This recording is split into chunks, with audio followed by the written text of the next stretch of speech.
Hi everyone. आज का update मेरे लिए बहुत एक्साइटिंग है क्योंकि हमारे 4 जुलाई क्लाइंबर रोज को ग्रोथ ट्रीटमेंट स्टार्ट किए हुए अब 2 वीक्स कंप्लीट हो चुके हैं और आज से हम एंटर कर रहे हैं थर्ड वीक में। आज है ट्यूसडे 25 अगस्त और आज मैं आपको अपने 4 जुलाई क्लाइंबर रोज का लेटेस्ट ग्रोथ अपडेट दिखाने वाली हूँ।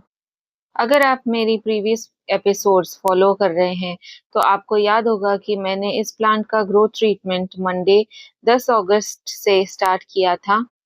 लास्ट वीक मंडे 17 अगस्त के अपडेट में मैंने आपको बताया था कि सिर्फ एक वीक ग्रोथ ट्रीटमेंट के बाद इस प्लांट में 3 फ्लावर बड्स क्लियरली विजिबल हो गई थी और ऑनेस्टली वो अपडेट मेरे लिए बहुत एक्साइटिंग थी। अब 25 अगस्त आ गया है, मतलब 2 वीक कंप्लीट हो चुके हैं और अब हम third week of growth treatment में एंटर कर रहे हैं। तो आज का एपिसोड थोड़ा डिटेल्ड होगा क्योंकि मैं आपको प्लांट का करंट अपडेट दिखाने के साथ साथ पूरे वीक का फर्टिलाइजर शेड्यूल भी डे बाय डे रिकैप करूंगी। पहले देखते हैं प्लांट का अपडेट। सबसे पहले आप इस 4 जुलाई क्लाइंबर रोज को देखिए। ये क्लाइंबर वैरायटी है और मैं इस प्लांट की ग्रोथ को स्टार्टिंग से क्लोजली ऑब्जर्व कर रही हूँ। पिछले एपिसोड में जो 3 बर्ड्स आपने देखी थी उनकी ग्रोथ को भी मैं ऑब्जर्व कर रही हूँ। मुझे सबसे ज्यादा एक्साइटमेंट इस बात की है कि प्लांट सिर्फ बर्ड्स ही नहीं बल्कि न्यू शूट्स और फोलिएज भी डेवलप कर रहा है। क्लाइंबर रोज के केस में मैं सिर्फ फ्लावर्स पर फोकस नहीं करना चाहती। मेरा मेन एम है कि प्लांट की ओवरऑल वेजिटेटिव ग्रोथ स्ट्रांग हो, न्यू शूट्स डेवलप हो और फ्यूचर में ये शूट्स प्रॉपर्ली ग्रो करके एक ब्यूटीफुल क्लाइंबिंग प्लांट का स्ट्रक्चर बनाए। फ्लावर्स तो ऑब्वियसली एक बोनस है और जब प्लांट हेल्दी ग्रोथ के साथ बड्स भी डेवलप करता है तो गार्डनर के लिए एक उससे बेटर फीलिंग क्या हो सकती है। अब एक बार पूरा फर्टिलाइजर शेड्यूल रिकैप करते हैं। आप में से बहुत लोग पूछते हैं कि आप कौन सा दिन कौन सा फर्टिलाइजर दे रही हैं। तो चलिए मैं आपको कंप्लीट वीक शेड्यूल एक बार फिर से सिंपल वे में बता देती हूँ। मंडे को मैं अप्लाई करती हूँ एनपीके 19-19-19। मैं 1 ग्राम एनपीके को 1 लीटर पानी में डिसॉल्व करती हूँ और इस सॉल्यूशन में से 500 ml इस 4 जुलाई रोज के पॉट में अप्लाई करती हूँ।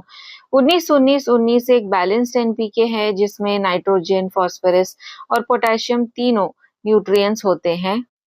मेरा पर्पस इस स्टेज पर प्लांट को बैलेंस्ड न्यूट्रिशन प्रोवाइड करना है, स्पेशली जब प्लांट एक्टिव ग्रोथ कर रहा है। और आज है ट्यूसडे तो आज का एप्लीकेशन है एप्सम सॉल्ट यानी मैग्नीशियम सल्फेट का। मैं 1 ग्राम एप्सम सॉल्ट को 1 लीटर पानी में मिक्स करती हूँ और फिर 500 ml सोल्यूशन प्लांट के पॉट अप्लाई करती हूँ। मैग्नीशियम प्लांट के लिए इम्पोर्टेंट न्यूट्रिएंट है और क्लोरोफिल फॉर्मेशन में अच्छा रोल प्ले करता है। वेनेसडे को मेरी फीडिंग होती है एनपीके 1261 की। इसके लिए मैं 1 ग्राम फर्टिलाइजर को 1 लीटर पानी में डिसॉल्व करती हूँ और 500 ml सोल्यूशन इस प्लांट के पॉट में अप्लाई करती हूँ। ये फास्फोरस रिच फर्टिलाइजर है। इसके लिए फ्लावरिंग और रूट रिलेटेड न्यूट्रिशन के कंटेक्स्ट में मैंने इसे अपने ग्रोथ शेड्यूल में इंक्लूड किया है। और अब जब प्लांट ऑलरेडी बड्स दिखा रहा है तो ऑब्वियसली मुझे देखना है कि आगे इसका रिस्पॉन्स कैसा रहता है। अब आता है थर्सडे। थर्सडे को मैं प्लांट को कोई फर्टिलाइजर नहीं देती। ये मेरा नो फर्टिलाइजर डे है। मेरे लिए ये भी एक शेड्यूल का इम्पोर्टेंट पार्ट है बिकॉज प्लांट को कंटिन्यूसली फर्टिलाइजर देना ही हेल्दी गार्डनिंग नहीं होती। प्लांट को रेस्ट, प्रॉपर वाटरिंग, सनलाइट और सुटेबल ग्रोथ कंडीशंस भी चाहिए। फ्राइडे को मैं देती हूँ वर्मी कंपोस्ट टी और एप्सम सॉल्ट। मैंने वर्मी कंपोस्ट टी को फर्मेंटेशन के लिए प्रिपेयर किया हुआ है और इसमें एप्सम सॉल्ट भी इंक्लूड किया है। इसका 500 ml सोल्यूशन मैं प्लांट के पॉट में अप्लाई करती हूँ। वर्मी कंपोस्ट टी को मैं अपने रूटीन में ऑर्गेनिक न्यूट्रिशन के सोर्स के रूप में यूज कर रही हूँ और मुझे पर्सनली अच्छा लगता है कि फीडिंग शेड्यूल में ऑर्गेनिक इनपुट भी इंक्लूड हो। सैटरडे को फिर से नो फर्टिलाइजर डे, मतलब सैटरडे को कोई फर्टिलाइजर एप्लीकेशन नहीं। प्लांट को सिंपली ग्रो करने देना है और उसकी कंडीशन ऑब्जर्व करनी है। और फाइनली संडे को मैं देती हूँ ह्यूमिक एसिड प्लस एनपीके 0050। इसके लिए मैं 1 ग्राम सॉल्यूशन 1 लीटर पानी में प्रिपेयर करती हूँ और 500 ml प्लांट के पॉट में अप्लाई करती हूँ। और फिर मंडे से हमारा वीकली साइकिल दोबारा स्टार्ट हो जाता है। सो ये है मेरा complete 7 day growth treatment schedule. और अब इस शेड्यूल को फॉलो करते हुए 2 वीक्स कंप्लीट हो चुके हैं। अगर आप मेरी रोज ग्रोथ जर्नी सीरीज को फॉलो कर रहे हैं, तो आपने नोटिस किया होगा कि मेरे सभी रोजेस सेम ट्रीटमेंट पर नहीं है।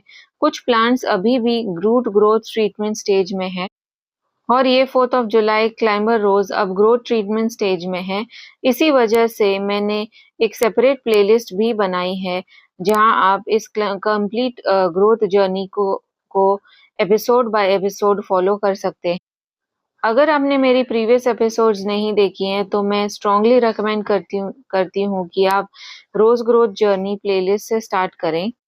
वहाँ आप देख सकते हैं कि ये प्लांट स्टार्टिंग में कैसा था, ग्रोथ ट्रीटमेंट कब स्टार्ट हुआ, पहले वीक में क्या चेंजेस आए और अब 2 वीक्स कंप्लीट होने के बाद प्लांट किस स्टेज पर है। और आपको मेरी रोज ग्रोथ सीरीज प्लेलिस्ट में आपको उन प्लांट्स की अपडेट्स भी मिलेंगी जो अभी रूट ट्रीटमेंट फॉलो कर रहे हैं। तो आज के अपडेट में बस इतना ही। अगर आप मेरी रोज ग्रोथ जर्नी को बिगनिंग से फॉलो करना चाहते हैं, तो रोज ग्रोथ जर्नी प्लेलिस्ट जरूर चेक करें। अब मिलते हैं नेक्स्ट एपिसोड में एक और प्लांट अपडेट के साथ। तब तक हैप्पी गार्डनिंग।